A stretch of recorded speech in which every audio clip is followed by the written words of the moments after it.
قبرستان میں جانا اور اس کو محرم الحرام میں خاص کرنا یہ کہیں کسی مقام سے ثابت نہیں ہے۔ اگر قبروں کو لیپنا ہے تو سال کے ایام کتنے ہیں؟ 360 دن ہیں، کسی اور دن میں آپ کر لیں، اس کو متعین نہیں کیا جا سکتا۔ نبی پاک صلی اللہ علیہ وسلم نے تو حکم فرمایا ہے کہ روزانہ جاؤ، ورنہ ہفتے میں ایک بار جاؤ، مہینے میں ایک بار جاؤ، نہیں جا سکتے تو محرم الحرام کی آج 2 ہے، یہ بابرکت مہینہ ہے۔ قرآن مجید میں اللہ پاک نے 4 مہینوں کا ذکر فرمایا، منہا اربعۃ حرم، 4 ماہ جو ہیں وہ حرمت والے ہیں، رجب ہے، ذی قعدہ، ذی الحج اور محرم ہے، یہ 4 ماہ حرمت والے ہیں۔ اس مہینے کو حضرت سیدنا حسین رضی اللہ تعالی عنہ کی شہادت کی وجہ سے کوئی رتبہ نہیں ملا، بلکہ اس کو پہلے سے اہمیت اور مقام حاصل ہے۔ حدیث پاک ہے، ایک مرتبہ نبی کریم صلی اللہ علیہ وسلم کہیں سے گزر رہے تھے تو یہود نے روزہ رکھا ہوا تھا 10 محرم الحرام کا۔ آپ صلی اللہ علیہ وسلم نے پوچھا، خیر تو ہے کہ آج آپ نے روزہ رکھا ہوا ہے؟ انہوں نے کہا کہ ہاں، اس دن ہم روزہ رکھتے ہیں کیونکہ اسی دن میں ہمیں فرعون کے ظلم سے نجات ملی تھی، اللہ پاک نے ہمیں عافیت نصیب فرمائی تھی، سمندر سے راستے بنے تھے، تو اسی وجہ سے ہم اس دن روزہ رکھتے ہیں۔ نبی کریم صلی اللہ علیہ وسلم نے صحابہ کرام کو حکم فرمایا کہ تم بھی اس ماہ میں روزہ رکھا کرو، لیکن آپ صلی اللہ علیہ وسلم نے ساتھ یہ بھی حکم فرمایا کہ ایک روزہ نہیں بلکہ 2 روزے اکٹھے رکھنے ہیں تاکہ یہود بے بہبود کے ساتھ مشابہت نہ ہو۔ اگر 10 کا رکھ رہے ہیں تو ساتھ 11 کا بھی رکھ لیں، اور 10 کے ساتھ 9 بھی ملا سکتے ہیں اور 10 کے ساتھ 11 بھی ملا سکتے ہیں۔ 10ویں کا روزہ لازم ہے اور ان دو میں اختیار ہے، 9 کا پہلے رکھ لیں یا بعد میں 11 کا رکھ لیں، رکھنے 2 روزے اکٹھے ہیں۔ سال میں 5 دن ایسے ہیں جن میں روزہ رکھنا مکروہ ہے، وہ عیدین کے 2 دن اور 3 دن ایام تشریق کے، ان ایام میں ہم روزہ نہیں رکھ سکتے، اور پورے سال میں کبھی بھی ایک روزہ رکھنا مکروہ نہیں ہے۔ جب بھی آپ نفلی روزہ رکھنا چاہتے ہیں، 1 رکھنا چاہتے ہیں، 2 رکھنا چاہتے ہیں، آپ کو اختیار ہے۔ صرف سال میں یہی ایک روزہ ہے، اس کے ساتھ اور روزہ ملانا لازم ہے، محرم الحرام کا 10 کے ساتھ 11 ملائیں گے یا 9 ملائیں گے، یہ لازم ہے۔ تو یہاں ایک چھوٹا سا مسئلہ یہ بھی ہے، جہاں عبادات میں کفار کی، یہود کی مشابہت جائز نہیں ہے، تو کیا باقی تہذیب و تمدن میں، اپنی زندگی کے معاملات میں اور معیشت و معاشرت میں ان کے ساتھ مشابہت اختیار کرنا جائز ہو سکتا ہے؟ جبکہ عبادت میں بھی اللہ نے حرام قرار دیا ہے، تو کسی صورت میں بھی ان کی مشابہت اختیار کرنا جائز نہیں ہے۔ من تشبہ بقوم فہو منہم، جو بھی جس قوم کی مشابہت اختیار کرے گا وہ انہی میں سے ہوگا۔ دن قیامت کے اس کا حشر انہی کے ساتھ ہوگا۔ یہود کی مشابہت اختیار کر رہے ہیں تو یہودیوں کے ساتھ ہوں گے، عیسائیوں کی مشابہت اختیار کر رہے ہیں تو عیسائیوں کے ساتھ ہوں گے، جس کی جو مشابہت اختیار کرے گا اسی کے ساتھ ہوگا۔ تو بہرحال یہ سال کا پہلا مہینہ ہے۔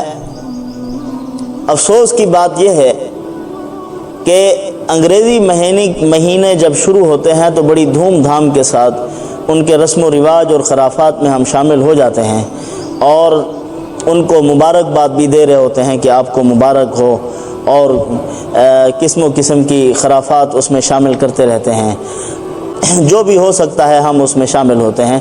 لیکن افسوس یہ ہے کہ محرم الحرام اسلامی مہینوں کا سب سے پہلا مہینہ ہے، ہمیں پتہ بھی نہیں ہوتا کہ یہ پہلا مہینہ ہے۔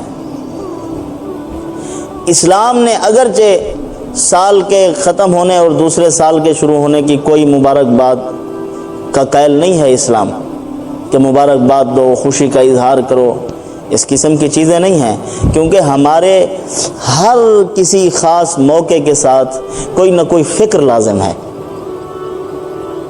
جب محرم الحرام کو مہینہ متعین کیا جا رہا تھا، یہ حضرت امیر المومنین عمر رضی اللہ تعالیٰ عنہ نے مشورہ دیا تھا کہ محرم الحرام کو اپنا پہلا مہینہ متعین کرو، اس سے فکر یہ ملے گی، مسلمانوں کی تاریخ یاد آئے گی ہمیں، جب ہم یاد کریں گے اپنی تاریخ کو کہ آج کون سی تاریخ ہے، کون سا سن ہے، تو پھر ہمیں یہ بھی ساتھ ذہن میں آئے گا کہ محرم الحرام میں ہم نے ہجرت کی تھی، اپنا سب کچھ اللہ کی رضا کے لیے ہم نے قربان کیا تھا، اپنے گھر بار اپنا وطن اللہ کے لیے چھوڑا تھا۔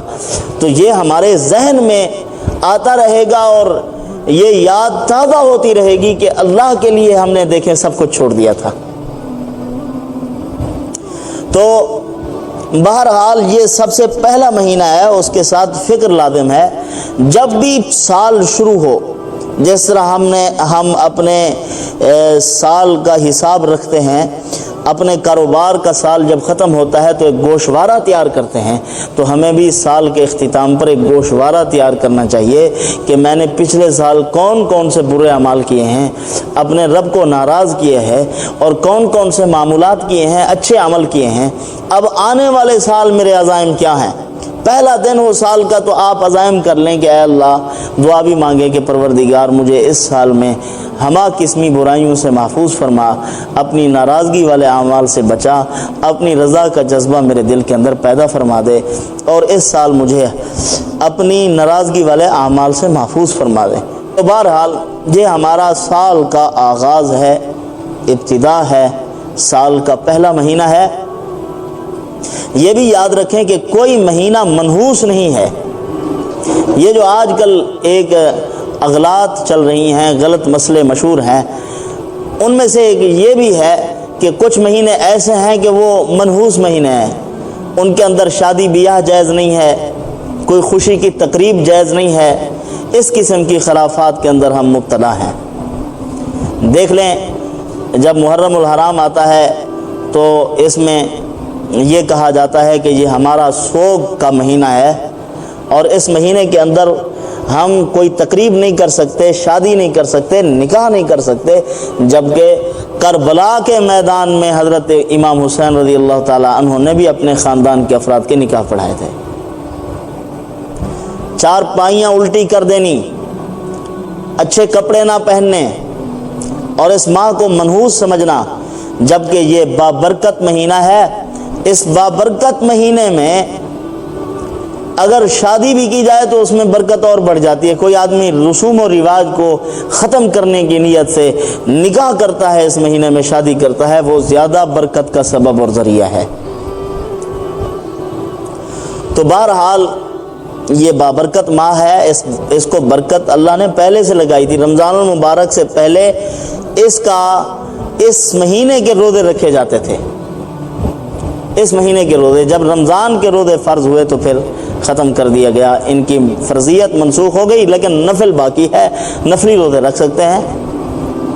تو بہرحال جتنی چیزیں ان ماہ میں اس مہینے کے اندر مشہور ہو گئی ہیں اور ان کے اندر ہم مبتلا ہیں، یہ سب خرافات ہیں۔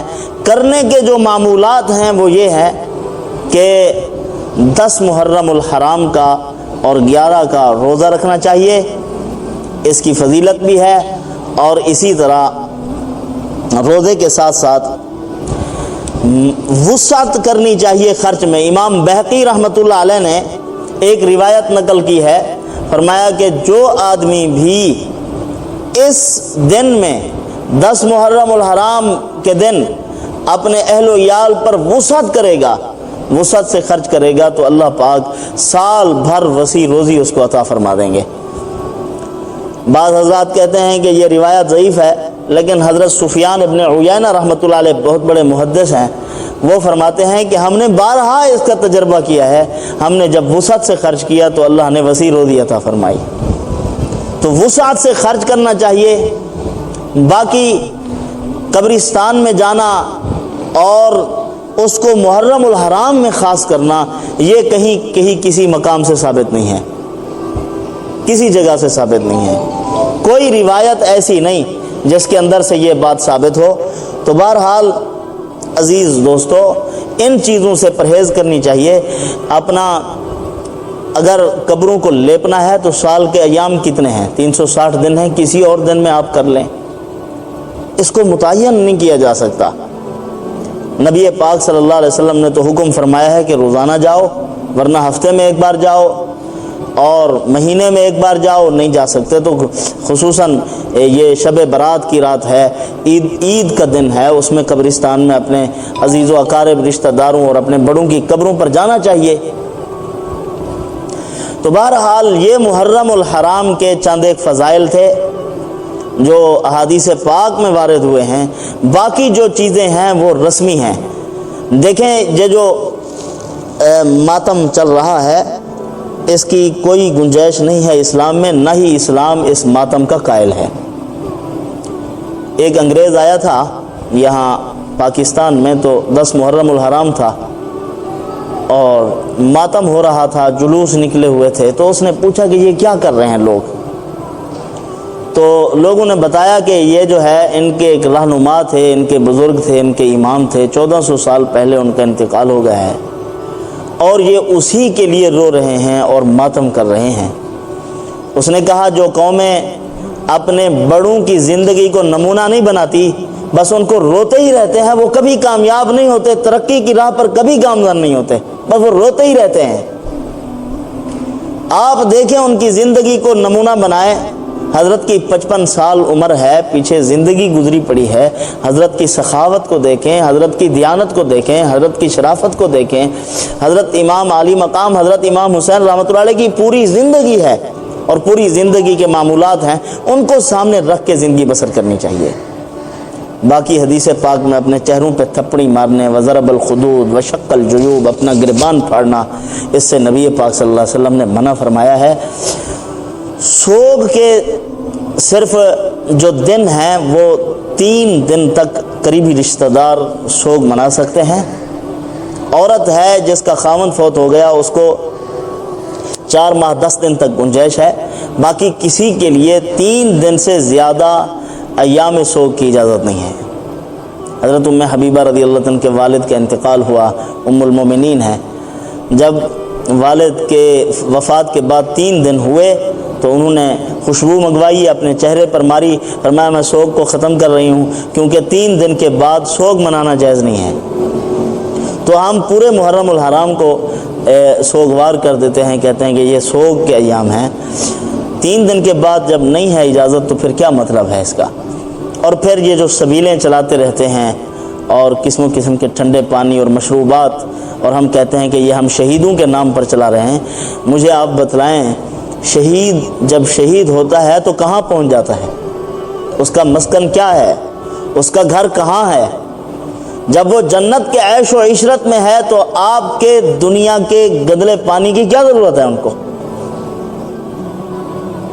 اس پانی کی تو کوئی ضرورت نہیں ہے ان کو، وہ تو جنت میں عیش کر رہے ہیں، جنت کے اعلیٰ مقام پر فائز ہیں۔ انہوں نے اپنا موقف ڈٹ کر ثابت کر دیا ہے کہ میرے نانا کی سنتیں مٹتی رہیں اور حسین خاموش ہو کر بیٹھا رہے، یہ نہیں ہو سکتا۔ ہم اپنا خاندان اپنے نانا کے دین پر ذبح کرا دیں گے لیکن نانا کے دین پر آنچ نہیں آنے دیں گے، یہ انہوں نے اپنے کردار سے ثابت کیا ہے۔ کرنے کے جو کام ہیں انہوں نے کربلا میں کیے ہیں۔ نماز کا ٹائم ہے، دشمن سر پر کھڑا ہوا ہے، تلواروں کا سایہ ہے، لیکن اس کے باوجود سر سجدے میں رکھ رہے ہیں، نماز نہیں چھوٹ رہی، اور دنیا کو یہ بتلا گئے ہیں کہ اے دنیا والو، جیسا کڑا وقت بھی آ جائے نماز نہیں چھوڑنی۔ آج ہم ہیں کہ ان کے نام کے جلوس ہیں لیکن نمازیں چھوڑی جا رہی ہیں، اور قرآن مجید کی تلاوت نہیں ہو رہی، اور ان کے جو کرنے کے کام تھے ان کو ہم نے پس پش ڈالا ہوا ہے، ان کی زندگی کو ہم نے نمونہ نہیں بنایا، لیکن ہم کہتے ہیں کہ ہم بہت اچھے کام کر رہے ہیں۔ تو بہرحال حادثہ تو بہت بڑا ہے، کوئی آنکھ ایسی نہیں جو نم نہ ہو ان ایام میں۔